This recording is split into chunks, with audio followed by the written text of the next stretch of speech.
Well, here we are. That sounds a lot more threatening than I wanted to sound.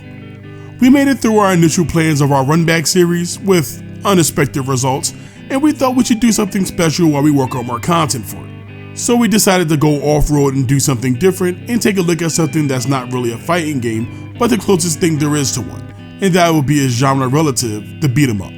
Now, I don't particularly care for the beat 'em up genre, at least not as much as my brother, but the concept of fighting game spin-offs that aren't really fighting games has always interested me, unless aiming to be more ambitious. Converting a fighting game into a beat 'em up should be a no-brainer in most cases, so I was never really interested in that aspect, but fighting games do get away with a lot of things other genres can't, especially in the story department. So seeing developers try to morph ideas from those games and try to fit them into genres that need at least some kind of thinking in that area, and seeing them try to make sense of their world when they bother to do so was always intriguing to me. And I can't think of a series that has more I don't give a crap about the story's energy than the Tekken games. Yeah, I'm sure someone somewhere will argue that somehow the Tekken series stories is always low-key good, and that might be true, but from my experience with the series, which I've been playing since Tekken 3 mind you, it's always ended with some guy throwing some other guy off of something, which at least happens like 4 times throughout the series. And yeah, the story occasionally ends with a fight with a disgruntled grandpa or a mega ultra chicken, but you're not telling me the Tekken team ever gave a crap about the story. And all the big budget cutscenes in the world won't change that. One of my favorite characters in the series is Heihachi Mishima, and nothing made me laugh harder than when Tekken 7 tried to make this man to some kind of sympathetic anti-hero. Heihachi fucking Mishima, the man who shot his grandson in the 3rd entry and only proceeded to do more greasy shit from there. He's essentially anime Mr. Burns, but more dangerous since he can throw hands. But I digress. Tekken outside of the tag tournament games, and of course Street Fighter Cross Tekken, doesn't really step outside for spin-offs very often, to my knowledge anyway. But there was this one game that came out in 2005 that I always wanted to get my hands on. And while my hands really aren't on it today because Namco refuses to re-release the game, at the very least I get to play it now thanks to the power of This is Team Crossbody, and this is our look at Tekken Nina Williams' Death by Degrees.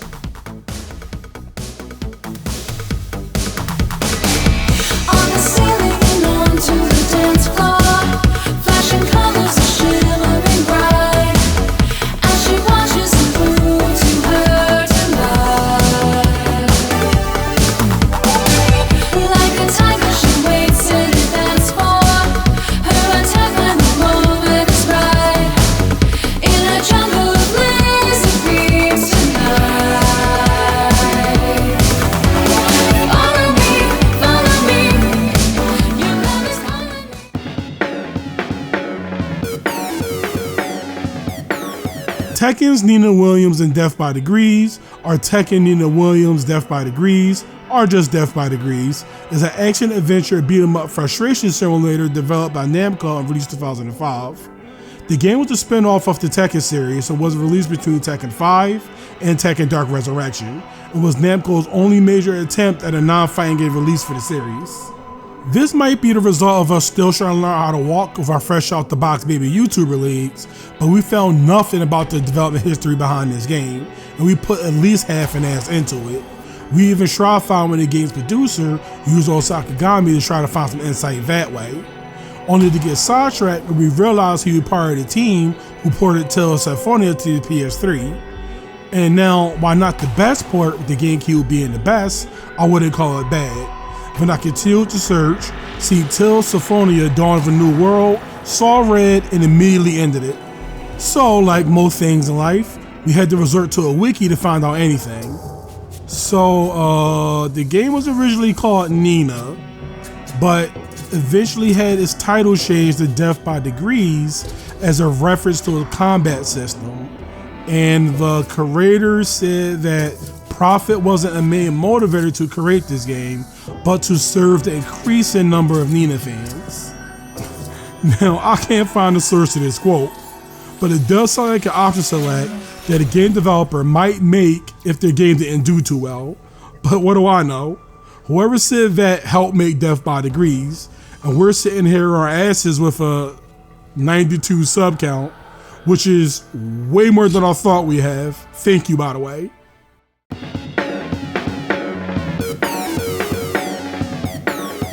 The story opens with some guy pontificating about the mysteries of the Bermuda Triangle when the ship explodes, all the while some guy who looks eerily like Spike Lee is seemingly escaping from a prison facility, being chased by some kind of robot. Spike Lee runs into an ambush that is led by another guy who looks eerily like Brad Pitt, who promptly welcomes him to the family. We are then introducing Nina proper, who is currently fighting in some unsanctioned boat-based cage fighting tournament in which she proceeds to kill several of her combatants. We get a rundown from our narrator, who is named Alan, that informs us that Nina is part of a joint operation between the CIA and MI6 to infiltrate Kamiyita, a notorious criminal organization known for weapon smuggling. The plan is to gain access to the targets through a fighting tournament being held on the Amphitrite, a luxury cruise ship owned and operated by Kamiyita. And after the title splash, we rejoin Nina after enjoying a dip when she is ambushed when her waiter decides he wants to throw hands and calls his boys over to join the fun. I'm on a boat! After a bikini-clad tutorial section that turns a boring tutorial into a fantastic one, it is discovered that Nina's cover has been blown and her team failed their mission, and as their sweeper is now tasked with finishing the mission alone. She is told to find the missing agent John. During her exploration of the cruiser, she went into Alan, who was taking sniper fire. It's up to Nina to slowly climb the ladder, take out the sniper, and provide cover fire for the agent, which ends up being a little annoying since these guys tend to blend into the background, and in our case, bugged out and turned invisible, which we had to take a death in order to reset the minigame to fix. Going deeper into the ship, Nina will encounter security lasers that she will need to pass. Tripping the lasers will activate a Gatling gun that will kill you instantly. She will need to use her newly obtained goggles in order to see and pass them safely. I guess since we're here, we might as well talk about this game's bunker save system. The game doesn't provide checkpoints, nor does it give you the ability to save anywhere, but instead, you have to find your save points by looking at the little radar in the upper right hand corner of the screen, which will increase in strength the closer you get to one of these save points. That are invisible, by the way. Playing hot and cold with something as important as saving your game is just beyond stupid. Eventually, Nina will find John's fingerprint scanner, but no John to be seen, so she continues her search for him. Finding your way into the freezer, Nina will discover John's fate and also quickly learns that she has been lured into a trap by a gun-wielding man named Bryce, who's the pink-haired man who saved you earlier from getting shot. This fight begins with Bryce peppering you with gunfire as soon as the game fades in, so you may be taking some unnecessarily cheap shots. The fight itself is simple enough. Bryce will run around the freezer and try to get a clean line of sight. If he does, he'll fire at you. Take cover behind the hanging meat and work your way up to him. Damaging Bryce to about half his life, the battle will end with him running away to regroup with the GPS in tow. After the fight and entering the bar, Bryce will take fire at you that will force Nina to take cover behind the counter, as he threatens to break the GPS if she doesn't catch up. Nina does indeed catch up, and she will notice the GPS just sitting right there in the open, which is of course another trap. Bryce will block Nina's path with a wall of swords surrounding them, and after confirming that he's a dirty zoner, round 2 begins. This is a lot like the first fight, except there is no cover to be had this time, so you will need to use your dodges and visibility frames in order to avoid the gunfire, and the timing is pretty strict. The objective here is to push him into the blades after getting close enough, which will do more damage than just kicking him, plus he'll have armor on many of his attacks. Using focus also helps in knocking him into these blades easier. Just make sure that he's standing still first. Rushing him with katanas also makes the fight a little easier. Of course, the threat of these wall swords also goes for you too, so keep your health up, work him down slowly. The fight is more annoying than anything else. Finishing this fight puts Bryce away for good, allowing Nina to grab the GPS, and you can continue on with your mission.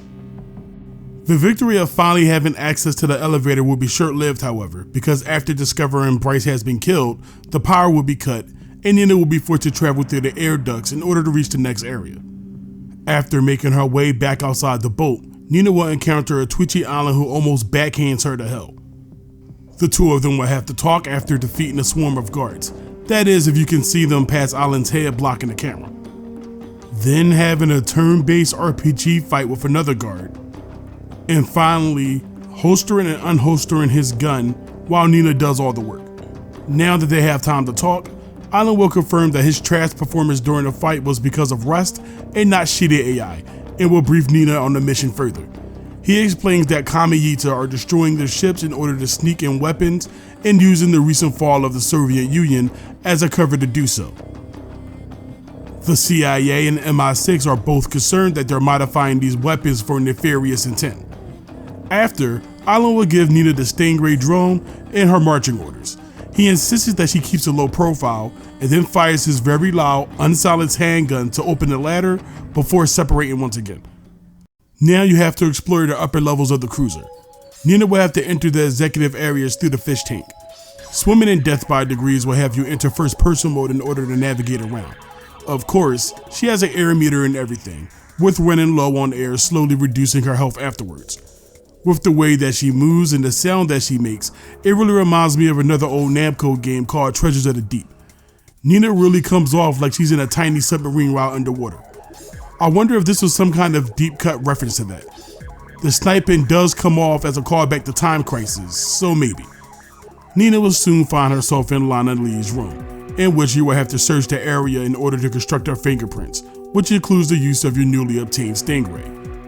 In order to complete the fingerprint, Nina will have to sneak into Lana's closet, and before she leaves will take a random outfit that just happens to be the purple catsuit she's famous for. How Nina fit that suit when she's a much bigger woman than Lana? Your guess is as good as mine. When you enter the bathroom, Nina will find another air duct that will require you to use the Stingray once again. Thanks to the Stingray, we're able to eavesdrop on a meeting with the executives, who are all dead. With Brad Pitt holding her at sword point, Brad seemed to have came into some truths and pieced together something that seemed to have dissolved this little partnership they had going on. Brad seems to want Lana to hand over something named Solidica, and when Lana refuses to cooperate with his threats, uses her womanly wiles to drop his guard and escape. Nina would now need to find a laptop and upload the information that she just recorded with the Stingray, but with the fire alarms activated, the guards will be aware of her presence. After finding her way to said laptop, Nina will be told to make it to the extract point. Nina will alert Alan that Brad, whose name is Enrique, is coming to his location. Alan is aware, stating that he wanted to take him alive. Nina makes her way off the boat. At the helipad, Enrique will be making his escape when he is forced to surrender after he's surrounded by several armed guards and Lana herself. Nina will come rushing in when she is shot by a needle that subdues her. Lana recognizes her as the one who murdered her boyfriend, Bryce. They're an item, by the by. As she begins to succumb to the effects of whatever it is, she begins to hallucinate. Nightmare! Said hallucination has brought Nina back to a twisted version of her past that includes zombies and a boss fight for some reason. The hook of this fight is to protect wee baby Nina while trying to deal with Lana and the horde of zombies. This whole thing reminds me of that one fight from God of War. The one where he has to hug his family to heal them while he's ripping off the heads of his clones. God, I miss how video games used to be. Anyway, the fight itself isn't hard once you realize that if the wee baby Nina takes damage, older Nina will fall over. And that can get a little annoying if you're choosing not to protect the kid. So keeping yourself in your sights while dealing with Lana and the zombies is the best move. This whole boss fight doesn't really make sense in the context of the situation going on, unless we're to believe that Nina is protecting an invisible little girl while beating the shit out of several armed guards and Lana while under the influence of whatever she was shot with, which, if true, is just flat out overpowered. Maybe this sequence should have started with just her protecting wee baby Nina from the zombies, and somehow focus it up just enough to handle Lana at the helipad. Maybe put her under some kind of health draining gimmick. I don't know, it's just weird for me the way it is. Just seems to me that they just made the scene first and didn't have anywhere to really put it. At any rate, Nina summons just enough strength to hop on the escaping chopper and passes out into another dream sequence. This time the dream is set to a similar plane crash, but this time Nina is accompanied by her father and a wee baby Anna. I know it's not supposed to be known yet, but it's Anna. They're being held at gunpoint by several mysterious men who decide to take Anna away from the rest of her family as the dream ends. Nina is next seen being tortured by a guard with a stun baton and seemingly passing out once again. But as soon as she gets the opportunity to free herself from her shackles, she greets her victims.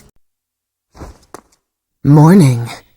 No, Nina. You're saying it wrong. It's Good morning. Nina will find herself in a penitentiary that's being ran by Enrique. After a little exploring, Nina will be contacted by Alan. He informs her that Kamiyita has collapsed, more or less due to Enrique killing all the execs other than Lana. So, with that issue solved in itself, the only remaining thing to deal with is Celicia. Luckily for them, the guy who is responsible for the organization's falling out is located in the same facility. That man's name is Isaac Hayes. I guess now former Kamiyita scientist, who was the one that leaked the video of the boat being destroyed in the opening act of the game on the internet. Nina is tasked to find him. After an encounter with a new enemy type that seemingly clashes with the environment, Nina will once again be contacted by Alan. He has sent her a map of the area and warns her of what could be potential reinforcements in the form of the Tekken Force. Anyone who's aware of Tekken's narrative will know who these guys are. Other than being the namesake of the game mode, the Tekken Force are the private army of the Mishima Zanbatsu, which means Heihachi Mishima deployed them to the area for one reason or another. Before he can continue, however, communications are severed. For a beat 'em up, Death by Degrees has a small enemy pool, which is why we haven't really talked about the guys Nina has been fighting so far. But that changes when the Tekken Force got involved. The Tekken Force are the most annoying enemy type in the game. For masters of all form of hand-to-hand combat, their most effective strategies include stupid amounts of auto armor and standing just outside the camera's view and throwing shurikens. Nina makes her way through the torture chamber. Interrogation room? Whatever. Here it turns out that Spike Lee, the man we saw running from that robot in the opening, is this Lucas Haynes guy. Once he sees Nina, Lucas instantly tries to break some kind of deal with her, but she's having none of it, and attempts to force the information about Solidica out of him. Lucas comes off as a bit of a weasel, but he's not stupid, wanting to trade the info for his release, of which the door could only be opened by Enrique's fingerprints. Nina makes her way deeper into the penitentiary in order to find him. After a crawl in the tunnel, and what's obviously the prerequisite sword level, complete with the tried and true water puzzle, the guards will overflow the water in the area to do Nina in that way, or at least try to flush her out. This will leave her with 2 minutes to reach the upper level of the swords, which the first 15 seconds of that very small window being dedicated to Nina once again slowly climbing up the ladder on some Tomb Raider the Angel of Darkness energy. This will also involve her to shimmy across a couple of pipes while timing her movements around some loose electrified wires. The first one you'll have to avoid is simple enough, but the second floor will have 2 of them, and these gave us a bit of trouble.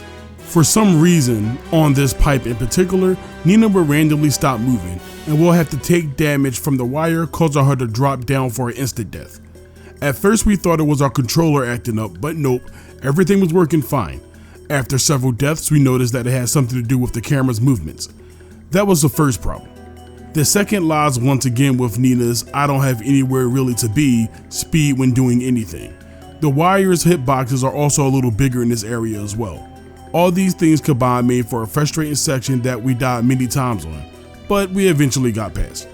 That little set piece will have Nina ending up in the courtyard and yet again having to pass another laser security bit. Nina will have to pass through a metal detector and will have to dump all of her metal objects into a box in order to pass, which includes her suit for some reason. I thought that was made out of some kind of spandex.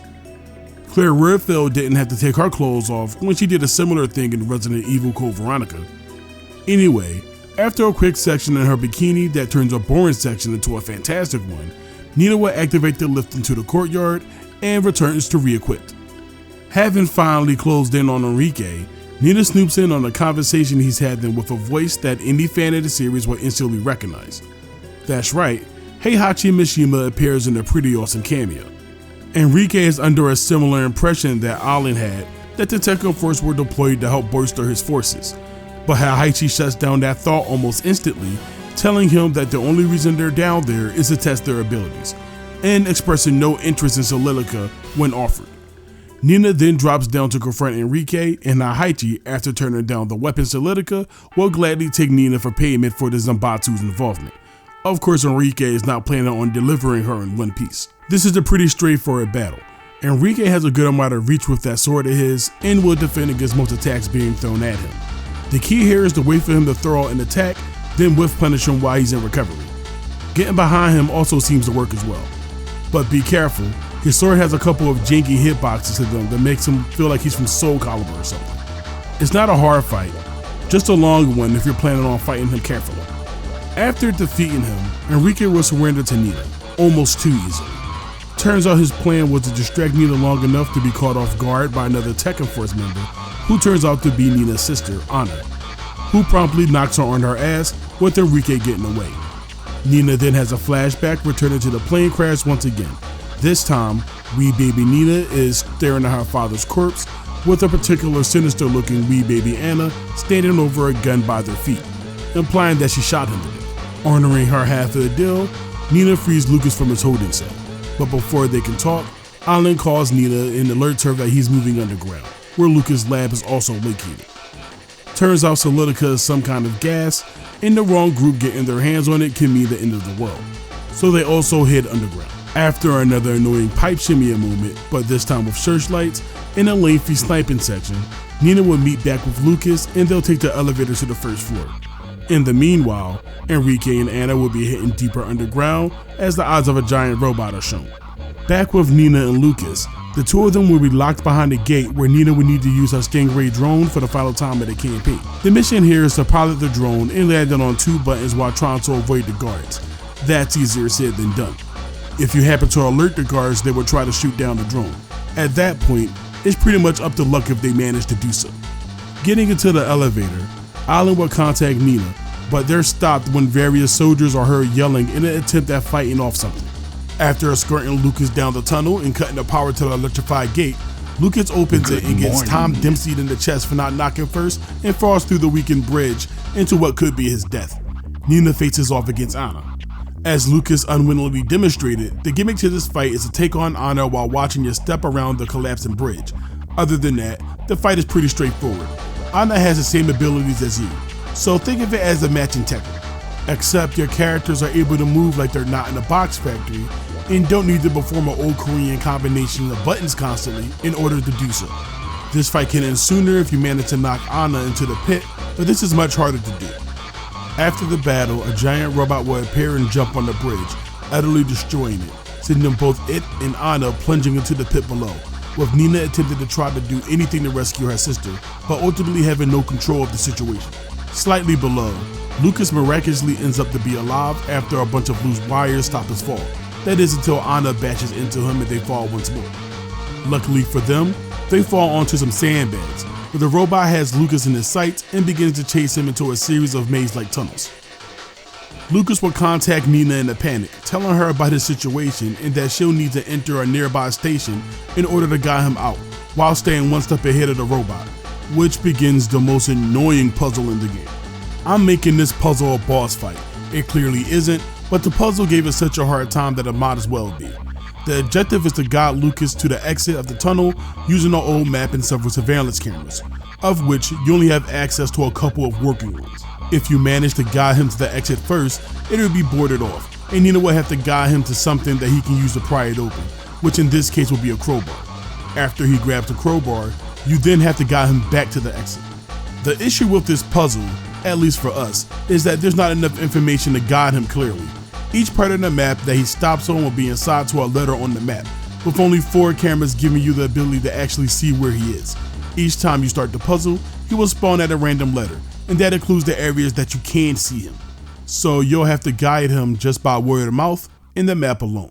The map does have pictures of cameras that are supposed to tell you the direction he is currently facing, but even with that, it comes off as a little bit random to where he'd actually go. On top of all that, you only have 30 seconds to pick a direction, because if that timer runs out, the robot will appear, damage Lucas, and force him to choose a direction randomly. This also happens if he runs into the robot while on the move. Once he reaches the exit, it turns out that Lucas didn't even need the crowbar in the first place, since all he does is smashes his way through. It just feels like a slap in the face after getting so annoyed for it for so long.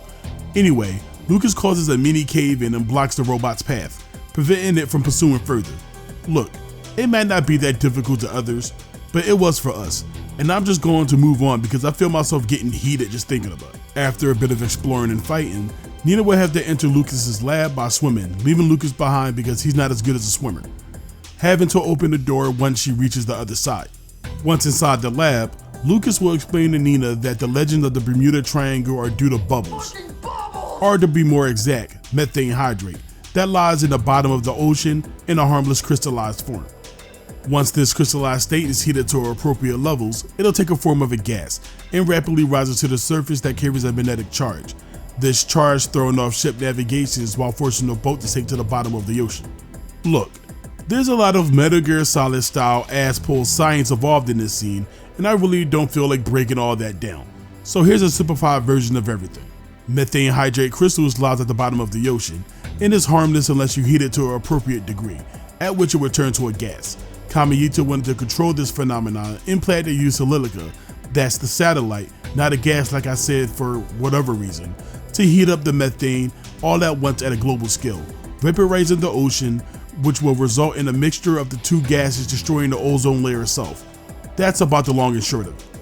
With all that exposition out of the way, Nina will have to put on a dive suit in order to enter deeper into the lab that's been sealed off by gas, and after mixing several chemicals together and running it through the fire extinguisher to neutralize said gas, go to collect Lucas. But when she goes to call him for an update, there's no response. Once Nina returns, she witnesses Lucas entering a nearby room. Nina follows him and soon finds a hallway of dead soldiers made up of both Enrique's and Tekken Force. Nina will soon find Lucas and Enrique, who was holding him at gunpoint. Enrique seems to be looking for the robot, which just so happens to be right behind us. Oh, by the by, the name of this robot is just J-Bot.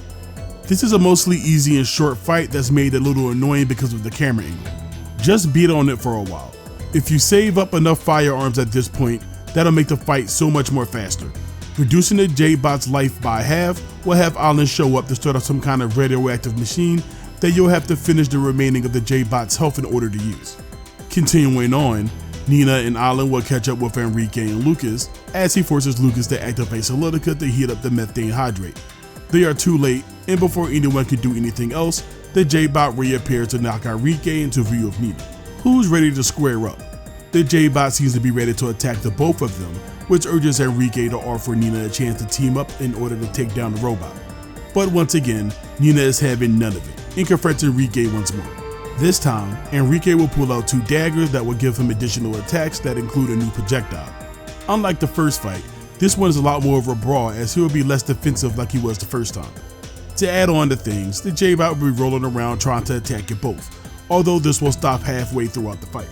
Once that's finished, Enrique will finally be dealt with, and while trying to flee the scene, Lucas will run into a returning Lana, which also results in him being dealt with as well. Nina will meet up with Alan as they look at Lucas's corpse, who was strung up as some kind of message. As Nina grabs Lucas's pocket watch, Alan tells her that they're heading back to the Amphitrite. Man, I thought I was done with that word. While on their way back to the ship, they are shot down and Nina is forced to bail out of the burning copter, managing to break her way into a nearby window. Back aboard the Amphitrite, Nina will be confronted with robotic fighters. This is when the game is at its most Resident Evil. If your version of RE includes fighting annoying robots in extremely cramped rooms, while the camera has a good old-fashioned spaz out. Returning to the Amphitrite will involve a whole lot of new concepts the game has never told you about, like shape-shifting keys and having to recollect items after using them initially. This whole return really feels like a necessary pad, because what all this amounts to is a bunch of back and forth running nonsense and the game being intentionally vague all of a sudden. It absolutely turns into a completely different game here. After a bunch of bullshit, Nina will manage to work her way to the lower decks, where it's revealed that they're making cyborgs. You think? What do you think we've been fighting this whole time? By the by, since these cyborgs were introduced, we never fought them in a fair combat environment. It's always in super small areas where they can huddle up against the camera and push you all around the map while hitting you off the ground and shit. So I guess this is our first official YouTuber apology to the Tekken Force. Sorry Tekken Force, you guys aren't the most annoying enemy types in the game. And if you say that I didn't say sorry, I'm going to be forced to take legal act. Look, I know I've been complaining about this final area. Oh right, this is pretty much the final level. and I thought final areas were supposed to challenge your knowledge on the core mechanics of the game, not showing the player every flaw of the game at one place. And that's what this feels like, a montage of the most annoying moments and death by degrees. There's a lot that happens here, like 3 fights against different J-bots, but I really want to get to the next story bit, and this place really drags after a while. After a bunch more bullshit, we finally make it to Lana's room, where she has a wake with Bryce's corpse covered in roses lying in her bed, and when Nina goes to grab the briefcase, she is once again attacked and poisoned by Lana and hallucinates again. Nina enters her nightmare again, and we technically learn nothing new. Nina's father is shot by some unrevealed third party in the conflict, it's Anna, and the boss fight with Lana begins. I'm beginning to suspect that this game is reusing assets in a bid to stall. For what reason? I don't know. This is the exact same fight from the beginning of the game, protecting wee baby Nina from zombies, and this time you'll be protecting wee baby Anna as well. Lana is a bit more aggressive here, but it's still pretty much an easy fight. Afterwards, in an admittedly pretty awesome twist, Alan turns out to be this Edgar Grant person, the missing Kamiyuta exec, only mentioned once in the actual story. He turns out to be a sweeper just like Nina, with his mission being to cover everything up and leave Nina alive as a witness to his death.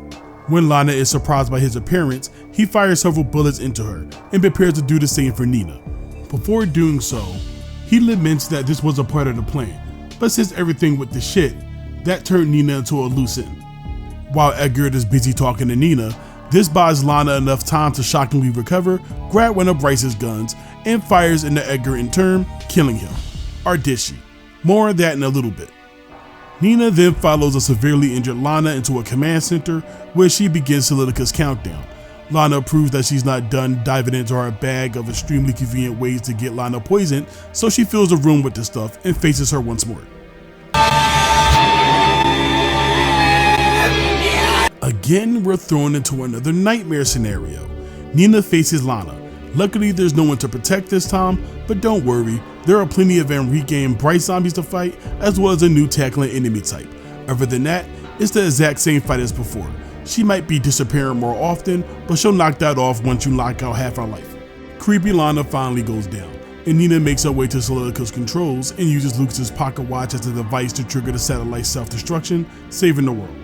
And in typical Resident Evil game fashion, the ship's very own self-destruct mode triggers for unknown reasons, and Nina will have to fight her way off of it. Before she actually does so, however, Lana utters her last words saying, "It's him." That catches Nina off for a little bit. So I actually have a theory about this. My theory is that Edgar somehow survived his gunshot wound as well, triggered the self-destruct function of the ship, and somehow escaped. No one else could have possibly done it as far as I know. I was curious and I took a look at the wiki for the game, and yeah, it has the same line of thinking. Adding on to that, apparently if you return to Lana's room after the fight, Edgar's body would be gone and there would be a blood trail leading to a missing submarine. So maybe. Going back on track, the path of which will be absolutely littered with cyborgs, and I mean littered. Just like the rest of the revisit to the Amphitrite, this part is just filled with bullshit, and this time of the gotcha variety, with cyborgs literally somersaulting at you as soon as the game fully fades in. Remember, you're on a timer, which means that you'll have to run, which means the camera will change and you'll end up getting confused while getting gangbanged by a bunch of robots who will stun like you to death. If you can get a lucky enough run going, you can manage to reach the escape pod. During her escape, a helicopter will come in to assist, just before Nina can reach the rope, and at times Dempsey's Nina in the tits and goes her into a fight on top of the burning cruiser. This is the final boss of the game, and this time Anna is much more aggressive and will block constantly. The arena will have burning barrels that'll knock both of you down, as well as exploding ones. The edge of the boat is also a hazard that you can fall off of, but much like the past fight with Anna on the bridge, she can also fall off once again, but it's rare. The only way to deal consistent damage to her is to wait for whiff punishes and wiggle her down that way, or the use of critical strikes.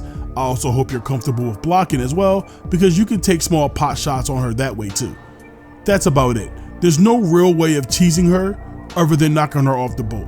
Her health pool is also super large, so selling it in for a long one is recommended. This was exactly the boss fight that wasn't needed after all the crap this section of the game put us through. After having your health and resources wear down just to get to this point, it almost feels next to impossible to beat Ana if you're going into it unprepared. And if this is your first time, it will be, obviously. And that's a pain, yeah, but it would have been a lot more tolerable if the game would have provided you with a checkpoint or at least a save before the encounter. But we need to remember that the last stretch of this game suddenly wants to be a Resident Evil, so that means that if you die, that's a chunk of progression lost, something the game has never done to this point because it will usually provide you with a save point before each boss. Soloing from a save point will have you start from the bathroom where you have to fight Lana both times. But wait, there's a save point after Lana fight 1, in the control room, but since the save system is the way it is, we completely missed it. Anyway, after going through that damn countdown session again filled with annoying cyborgs who punches might as well just be hit scan, we get another shot at taking down Ana. Mercifully, we managed to do so we finally get to talk about the end of the game now. The sisters' fight finally comes to an end when the boat actually interrupts them, blowing both women towards the edge of the ship. Nina manages to stop herself enough to grab a hold of a fallen Ana, and while she's on the "so about that kicking you away from the rescue copter" face, Nina has a flashback.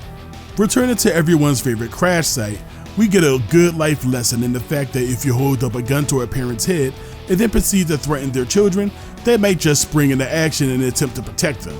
And Mr. William proves just that, going on the offensive and taking out several men before the numbers eventually gets to him and he's knocked down. Now struggling with one of the men and being overpowered, he urges his daughter to take the gun, but wee baby Nina is frozen with fear, being unable to move. As another guard beside her grabs that gun and aims towards Father Williams, shots are fired that indeed kill the remaining 2 men, but also kills their father. Wee baby Ana then approaches the still frightened wee baby Nina and comforts her. Back in real time, Ana manages to tighten her grip as Nina pulls her up, but a blast sends both of them falling off the boat. Ana is able to recover and, seeing the returning rescue chopper, jumps off the falling platform and is able to grab onto the hanging rope with Nina still in hand, somehow.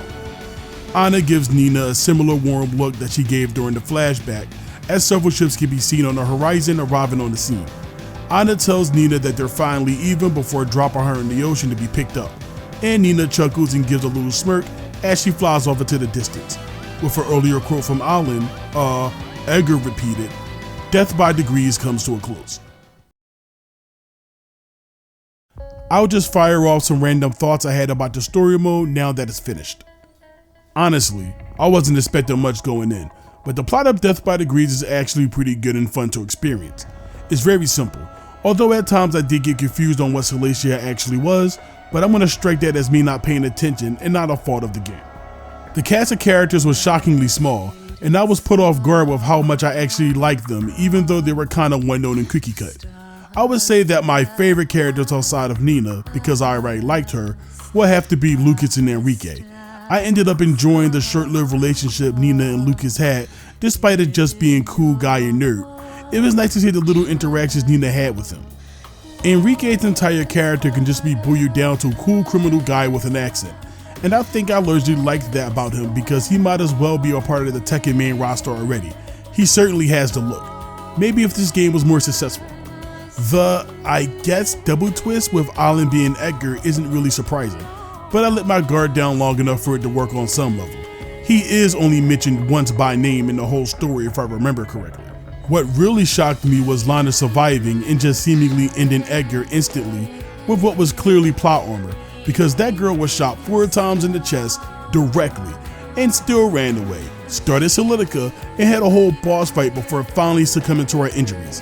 And even then she still had shit to talk on her way out. We definitely needed a little more time with her. The potential discovery that Edgar could have been the one to start the Amphitrite's self-destruction was also a cool bit of the story too. The game's boss fights are usually a 1v1 affair that features some kind of environmental or character gimmick, like Bryce firing his pistols more than throwing punches, or the weekend bridge fight with Ana. There's about 9 or so bosses, and I don't think in that time we've ever learned how to deal with their armor or block other than just throwing ourselves at them or spamming something like Critical Strike. Not to mention Nina doesn't have anything to break guard but throws that most bosses are immune to, or the aforementioned Critical Strike spam. Would have been nice if the combat system didn't feel so random when it came to actually attacking them. This was said already, and it will probably be said a couple more times for the remainder of the video, but it's crazy how this game just turns into Resident Evil by the end of the story. I'm not even saying it's a bad thing because it's strange in a very interesting way. When the story would really take the focus away from Nina and we follow one of its original characters for a little bit, I tend to forget that it's even a Tekken spin-off game, especially for how gory it is at times, once again throwing me off, considering that the source material is always rated T for teen. I would like to reiterate that the revisit to the Amphitrite all the way to the final confrontation with Anna was extremely painful from a gameplay perspective. All of it. I have nothing nice to say. I wish you guys would have felt the way we felt when we entered this final area. The entire thing felt like busy work to artificially squeeze some more playtime out of the game, and feeling super not play tested doesn't help. The whole ordeal was extremely cheap, bloated, and poorly balanced. This area alone warps my entire perspective of this game single-handedly, but I'll try to keep a cool head when figuring out how we feel about this game as a whole. Pushing all that aside, if we're just talking shop about the story, then I think it's good. I would even call it one of the better Tekken stories. I don't get why it needs to be non-canonical to the main series. It takes place a fair amount of time before the first game, with everyone involved in this incident other than Nina and Anna being dead, and Haiji largely felt like he didn't care less about anything that was going on except with the Tekken Force. So couldn't it easily fit into the main series? I mean, if I'm not missing anything too important that's strange other than Anna working for the Zanbatsu. I don't know. Ultimately, I feel that it's wasted potential that can help elevate both Williams sisters. They have some callbacks here and there to Death by Degrees, and you could probably bring some characters in. Well, there's only one surviving character as far as we know, but you get my point. But I guess for that series, if you're not a Mishima, then you get typical BS hamster wheel storytelling. Although Tekken 8 does bring some things over from Death by Degrees, Nina's weapon usage, and she does a critical strike for her super, so maybe it's not completely forgotten down there.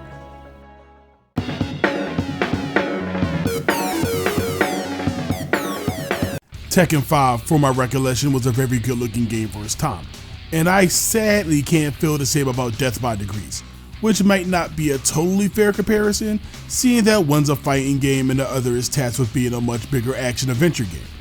It's not a horrid looking game or anything, but it just looks really subpar. Well, the character models are good looking and very detailed, probably the best looking aspect of the game, but they are all very stiffly animated with the exception of Nina's jiggle physics. The team made sure those animated just fine. I'm not complaining, just pointing it out. While on the subject of boobs, a detail I like that they added is that over the course of a mission, Nina will be wearing a lot of different outfits, and throughout those missions, Nina's costume will show battle damage, usually after a boss fight. I think it's very cool how they show how the various assignments that Nina goes on have their wear and tear on her, and that she isn't just breezing past them easily. And while I can say that I don't care for how certain people cry about how women are portrayed in media, because I don't buy into the narrative that they're underrepresented, because they aren't, and that's a load of crap. I can say that I do respect that the game barely, if ever, tries to over-sexualize Nina in any way, despite a lot of the battle damage variants of these costumes might as well have a whole breast or butt cheek out. And it's not because of woman pride or anything. I just think them not really drawing attention to it keeps Nina looking professional and makes the men that she surrounds herself with not look like sex-hungry teenagers, which at the end of the day assists in selling the story a little bit more. So, yeah. Is it TNA? Yeah. But it was also 2005, and girls didn't play games in 2005 according to the world. Girls should have played more games. Then maybe you guys would have got a spin-off. About what? I don't know. Maybe Hachi and the Thong. The texture work on the environments are once again subpar. I would go as far as to say that it's really bad. I would go further to say that it actually gets in the way of gameplay from time to time, with lots of samey looking areas and even repeated rooms.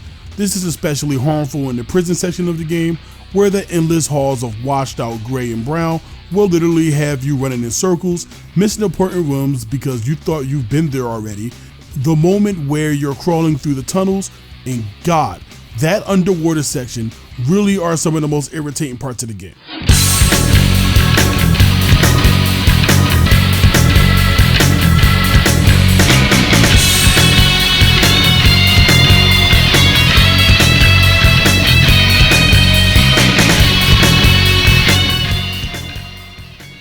Tekken, up until the 7th entry for the most part, usually have some banger soundtracks, so it's mind-boggling how Death by Degrees is so mediocre. There's a couple of good tracks in the game, but most of the music in the game consists of pretty generic butt rock riffs, and some of them really get droning after some time, especially in the prison section. Knock off that racket or I'll call the cops! His teacher says he's supposed to practice. I am his teacher! You won't remember them because they're particularly good, but because it's used for so long as you're wandering around. The game is also filled with a ton of generic sound effects that I swear I heard in other games before. But most disappointing of all are the combat sounds, that once again is filled with almost stock noises. Why didn't they use sounds from the Tekken games? That would have helped out the game massively. The voice acting I thought was solid. With the exception of Lucas, who had some super strange line reads at times, there was nothing really to complain about. This was the first time Mary Elizabeth McGuinn portrayed Nina Williams, and she does a good enough job to voice the character to this day. So that's neat.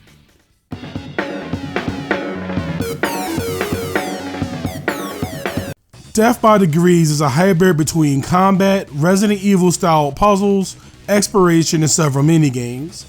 If all that sounds like a strange mix for what's supposed to be a simple beat 'em up, well, it is, but that mostly depends on your take of the game as a whole. The game will ask you to fight your way out of an enemy ambush at one moment, and then will slow to a crawl the next while searching for various keys or thumbprints with little to no combat outside of the occasional respawning guard, and then will jump to a sniper section soon after that. But let's look at each of these things individually and then cover what modes the game has to offer. During these sections, players will guide Nina throughout a relatively big map in order to complete several objectives as you do. Most of the objectives are mostly just get to point A to point B, which will be simple enough as it wasn't for the game's very confusing map design, which is never really clear about which route you should take next. Luckily, the game does provide a map for each area, and if it doesn't, it will usually give you one early on. Unluckily, you'll have to be referring to this map, and that requires a 2 to 3 second loading screen each time it's used, which really jams up the pacing of the game. Paired with Nina's ridiculously slow running speed, loading times between doorways, actually pausing the game itself, the trial and error moments and respawning enemies, these sections really begin to drag. Much like Metal Gear security system, which requires key cards, the game will have you collect fingerprints using a print scanner, and each print has its own security level associated with it. You'll then be using these prints to unlock various doors throughout the game. Each door is unlocked by Nina holding out the scanner, unlocking the door, waiting for the text box and hitting X, and then watching her slowly walk through the door every time, which once again slows down the game. Watching Nina doing stuff slowly makes up a lot of this game, and this won't be the last time you hear this issue. There's a good amount of puzzle solving in Death by Degrees, and that actually took us by surprise. Not because they were tough at anything, I think it was because we kept getting thrown off by the game's genre blending nature. The puzzles aren't ones you'll find in usual beat 'em ups, but more in an action adventure or survival horror game, which this game give off big vibes of that already. We already mentioned that the game apes a lot of that genre, but there are several moments when the game feels like a legit survival horror, which is odd because it's based off Tekken of all things. But I'm getting off topic. The puzzles in the game aren't really that difficult by any means, but they are more involved than you first might think, and they show up fairly often in the second half of the game after really not appearing in the beginning, which favored the thumbprint hunting more. These challenges are the exact kind of affairs you see in a Resident Evil game, using the right combination of levers to open the right doors, and that annoying tunnel puzzle that we mentioned in the story section. These really shouldn't get on your nerves once you're used to the game's pacing, which, if you made it this far, you should be. The camera system is by far the worst aspect of the game. The game sports two camera styles, isometric and third-person free mode that are toggleable at any time, and neither helps with the game's issues. When it comes to exploration, the camera will actively withhold information by keeping it ever so slightly off screen so you can just unknowingly run by it when you're trying to figure out what to do next. There were several times when we were running for minutes in minutes trying to figure out what we had to do just to find out that the camera had to be changed. It's annoying, and it happens often, so let's put a pin in the camera issues for now, because exploration isn't the only thing it hurts, which leads us to the combat. The game gets its cool namesake from the analog stick-based fighting system that gives Nina the ability to take on any enemy from any given angle just by flicking the right stick in that direction. This combat system isn't as unique as you might think, and no, I'm not referring to the Batman Arkham games, but 2004's Jet Li Rise to Honor and 2001's Star Wars Obi-Wan. And while those two games do suffer from their own control issues, both control much better than this. Bear with me while I go in depth a bit. First, I should explain the controls themselves. Flicking the stick towards an opponent will have her attack in that direction. Keep flicking the stick for her to complete a string of attacks. When an opponent attacks you, before it connects, you can flick the stick in that direction to deflect it. Double tapping the left stick will have Nina do an evasive flip that does have invincibility frames. When doing this near an enemy, she will somersault over them to attack from behind. R1 is the grab button. Flicking the right stick in a certain direction will throw the enemy in that direction. These throws can be followed up for more damage. L1 while held will augment how right stick attacks to do more damage. This is also how you do her more iconic attacks from the series. Holding L2 and flicking the right stick towards the enemy will have Nina enter critical strike mode, where you can see an x-ray of your target and will be able to break bones or rupture organs for burst damage. Doing this will consume focus meter, however. Being a high-level agent that is trained on all forms of killing, of course Nina has the ability to use weapons of both the range and melee variety that are used by selecting them with the D-pad, holding L1, and flicking the right stick. There's a good selection of weapons, from hand, machine, shot, and laser guns, to knives, samurai sword, and tonfas. Weapons don't really give you an overwhelming edge over enemies other than having a disjointed hitbox and a fireball, so the basic active kicks the body in the face till they die doesn't really go out of style. So in that regard, I suppose the weapons are well balanced. One of the weapons actually gives Nina her misspit attack from the main Tekken games. As you fight enemies and rack up combos, you'll earn skill points. The longer the combo, the more skill points accumulated. These can be spent at the skill shop in the pause menu for additional attack combinations, stronger chain throws, and weapon abilities, and other cool things as Nina level up with the cat being 17. Her health and focus meter also increases as she levels. The game doesn't really force you to interact with any of these elements, being able to defeat anyone at any time, and being able to unlock what you want freely, as long as you have the appropriate level and skill points. In my opinion, this is really well designed. The issue with the combat system lies in its sluggish execution. It feels also imprecise, which could lead to some seriously frustrating situations. While in the act of throwing limbs around, Nina doesn't do what other characters typically does in this control style, canceling her attacks to the next action so she can react to the enemy throwing attacks behind her. There's a small delay before she actually addresses any threat that's not immediately in front of her. By the time she starts to commit to another attack, she's bunked in the head for her troubles. Dodging also has this issue of her going into a very small but very noticeable recovery frames after use. Once again, it leaves her open to another bonking. Outside of flicking the attacking stick to deal with mobs, Nina has a selection of special tap attacks that can be brought from the skill shop throughout the game if you're feeling a bit spicy. But pulling off some of these moves require you to input some funky and unintuitive joystick and shoulder button combinations that are more annoying than fun. There are some super ones that can see immediate use, but most of the time you'll just be mashing away at the stick to deal with the enemies because it's just easier to do. And that's unfortunate because she does have some cool moves behind these asinine commands, such as useful launchers like her geyser cannon. A special shout out to blocking, that once again can be done by flicking the attacking stick in the direction where attack is being thrown. This can involve some strict timing, which is pretty difficult when multiple enemies are attacking you at once, which happens a lot in this game due to the combat system. Another special shout out to the evasive wall jumps Nina can perform by dodging into the wall. It can be janky, but it works. The biggest issue with the combat in Death by Degrees is once again the camera, which will be just as big as a roadblock as the enemies. While you find yourself being assaulted from all sides, being pushed in different directions. This means you'll eventually end up in a situation where the Fitz character needs to flip itself to the next shot, and this destroys the entire flow of the fight.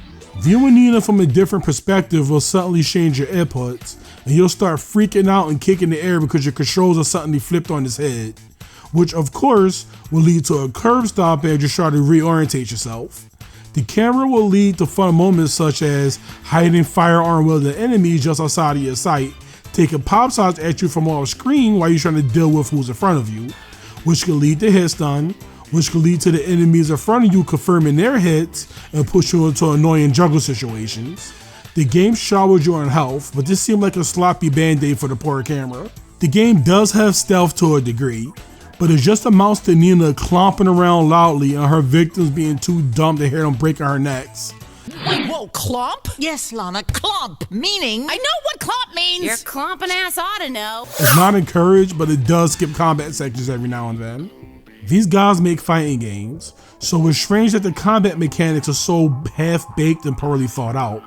It's actually strange when you remember that Tekken also features an in-game beat-em-up minigame called Tekken Force, or Devil Within, or whatever the hell it was called in Tekken 6, it was there, it's in the main games. And yeah, those aren't exactly beat-em-up royalty or anything, but they function. Maybe if they weren't too busy making fucking 100 honeycomb puzzles. These will show up at certain points in the story in an attempt to add some variety to the game, and is usually consistent of 4 games. Sniping is self-explanatory. Take aim, shoot the guys while completing the objective, which is usually just shooting guys. Nothing really to say about it. The aim is a little twitchy, but aside from that, it gets the job done. From time to time, you will be asked to control the Stingray drone to explore areas Nina cannot. Most of the time though, it would be some type of maze or small obstacle course. The drone has its own health bar and a battery meter that serves as a timer, and when depleted to 0 will trigger a game over. If this happens, the campaign will actually show you some kindness and give you an actual checkpoint at the beginning of said section, proving that the usual dumbass peekaboo save system is indeed bullshit. This might be the best controlling minigame out the bunch, or at least the one we had the most fun with. I'm not sure if the swimming sections count as a minigame, but they do take you away from the main form of gameplay to do something completely different, so I'll place it here anyway. Aside from feeling like treasures of the deep like stated earlier, there's not much to talk about. The only thing you actually do while swimming is pick things up. There aren't puzzles, and these sections don't really come up that much anyway. There's a point in the penitentiary map where there's a pretty lengthy swimming challenge. You'll have to swim through super foggy water in a maze-like area that's more annoying than fun. I don't know if the devs did this intentionally, or is it about the PS2 love affair with using motion blur, but the answer is, it was painful. Lastly, there's the honeycomb puzzles, where you will be asked to line up these numbers in numerical order within the turn limit. These will usually show up when the game wants to hide some type of secret from the player, but are usually in cache boxes that access the game's treasure chests. The sniping, Stingray drone, and honeycomb minigames are all playable from the main menu after completing the game. We didn't bother with them because outside of the occasional drone section, these minigames aren't anything to write home about, and we didn't really feel compelled to replay them. Speaking of game modes, there are 2 more minigames we need to cover. Challenge mode will have you play Nina, beating up enemies while trying to complete certain conditions, raising from predetermined combo numbers, or defeating a certain number of enemies. It's fine.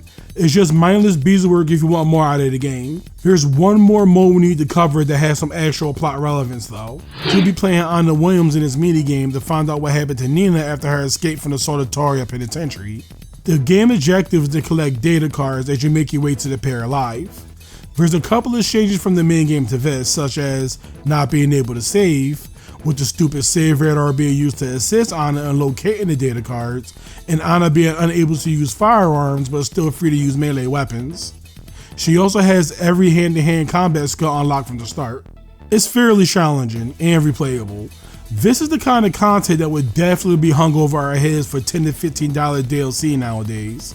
So it's nice to reminisce and head back to a simpler time when these kind of things were unlocked and games had actual modes to speak of. How you feel about the unfocused gameplay will be up to the person playing it.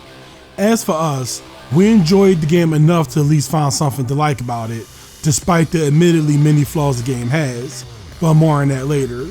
So if there's one thing Death by Degrees is actually good at, it's content. The campaign sits at a solid 8 to 10 hours with different difficulty levels, several different minigames that are replayable on their own, if you want, and 2 unique modes that offer different takes on the gameplay itself. So yeah, a nice amount of things to do that can extend the game by a significant amount of time. I think this game would be so much cooler if they added something like Resident Evil Mercenaries, where players could pick from Nina, Anna, Alan, or the various boss characters as they fight their way through repurposed maps, completing objectives and taking on mobs of enemies or whatnot. I mean, why not? The game is already so much like Resident Evil anyway.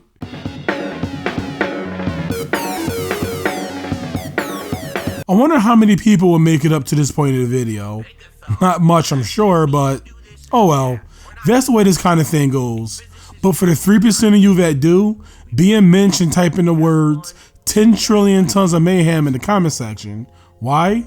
So we'll know who the real goons are. Shit. I don't think I could use the word goons no more.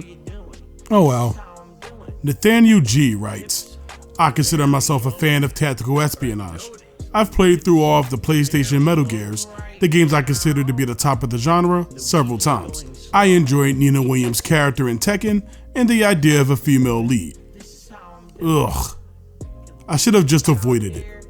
Not only are the controls poor, everything that has to do with the right analog stick, but the camera changes from you being able to control it to not, depending on where you are. To run, you need to hold the R2 button, but this also switches to an over-the-head view. As you enter a different section, the camera may switch back to a fixed or vice versa. How are you supposed to be able to sneak up on people if you can't even control the character well? I already want to throw it away. Horrible, horrible game. I think starting your review with how you played through all the Metal Gear games prior to picking up Death by Degrees is a little bit of an onion to flex. Sure, the game has stealth in it and it was indeed shallow, but I think this is one of the moments where the team who made the game had some gameplay self-awareness and never made it the focus. I don't think it ever came up during the opening tutorial, and I'm positive it is never forced upon the player at any time during gameplay. It's seriously never acknowledged. The game does display throwing to the player at the start of the first level, but never anything about stealth. It's clear they build an idea somewhere during development. The element of the game just resulted into something that you can do if you're there. Also, tactical espionage isn't a game genre. They're called stealth games. I think you know that. You're just trying to sound smarter. At least we can agree that choosing Nina was the best move for the game. Her profession as an assassin is just vague enough to build some type of story around. I can't think of a single other character on the Tekken 5 roster that's good enough for a whole spinoff. Unless they do Eddie Gordo's Dance Dance Revolution or something. The rest of Nathaniel's grievances fall in with the game's camera, and that's fair criticism. A little dramatic, but fair. We think the camera stance is the worst aspect about the game as well, and I was with him up until his last sentence, which just confirms he was playing the wrong game. Look, this game has control issues, but it's far from broken or unplayable. This guy was just trying to play it like it was Metal Gear Solid and sneak everywhere, something you can instantly tell that wasn't in the cards when the first thing the game teaches you is about combat. Besides, it's not like the game is called Tactical Espionage, Tekken's Nina Williams, and Death by Degrees.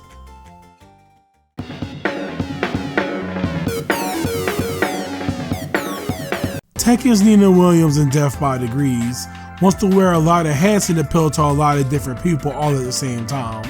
But all of those different elements the dev teams throw in just end up having the game contradict itself at every possible turn and pulling it in a ton of unfocused directions.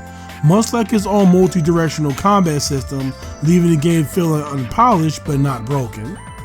If the team would have just scaled back and focused on one or even two of these concepts, the game might have ended up a lot different, because there are good ideas here, and I respect the effort to elevate Tekken to something more, because I don't think there's anything lazy. It's just a bit overly ambitious. Like the dev team just wanted to make the coolest game possible and just mashed a bunch of ideas they like from other games to accomplish that. And maybe it's more cynical than that. Maybe they just bucked a bunch of popular trends and tried to smash them into one game. But I don't want to think of it like that, because as people who just started a YouTube channel, we kind of relate in that way, and rather look at it from a more sympathetic angle. Are we saying Death by Degrees was some easily tossed away hidden gem worth your time? No. But the game is far from the broken mess the publications made it out to be, the final level notwithstanding. The game isn't perfect, and at times that might mean some surely frustrating moments, but then the game is back to being relatively fun. It's kinda like being in the eye of a hurricane. It doesn't last long. And with that said, we can't surely bring ourselves to hate Death by Degrees. Is it good? Yes and no. But we certainly play much worse. And there are definitely more worse games on the PS2. If we had to score the game, it would be a 2.5 out of 5. If it would have focused and landed on one of the ideas and kept the rest of the issues, it would have been mediocre at best. But it aimed to be a jack of all trades and ended up being a little bad at everything. But what do you think? Are we being too nice? For those who played Death by Degrees, what is your experience and opinion of the game, and how would you score it? Leave a comment, we're generally interested in your takes. Now, with all that wrapped up, it's time to return to fighting games. We'll see you next time on the RunBack.